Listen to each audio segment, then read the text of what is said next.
ঠাকুর কি লোকের ধন সম্পদ রক্ষা করতে এলেন?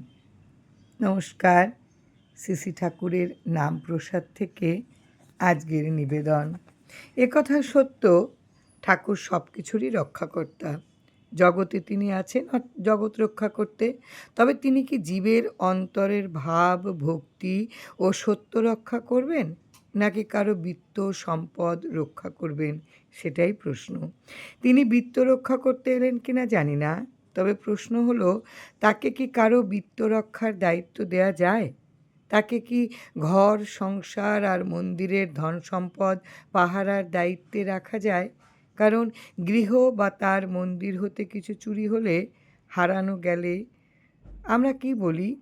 ঠাকুর, তুমি কোথায় ছিলে? তুমি কেন রক্ষা করতে পারলে না? ঠাকুরকে এর জন্য দায়ী করার প্রশ্ন কি কেহ করেন না? যেহেতু বিত্ত আমাদের, তাই রক্ষা করার ব্যবস্থা আমাদেরই করতে হবে। এ দায়িত্ব নিজের। নিজের রক্ষার দায়িত্ব অবহেলা করে ঠাকুরকে কি দায়ী করা চলে? যিনি সত্যের আধার, তাকে বৃত্তের কাছে টেনে না আনাই ভালো। কেহ যদি বলেন ঠাকুর সবই রক্ষা করেন, তাহলে হারিয়ে গেলে কেন তাকে দায়ী করি? ঠাকুর সত্য, তিনি কেবলই সত্য রক্ষা করেন। জয় রাম, জয় রাম। গুরু কৃপাহি কেবলম।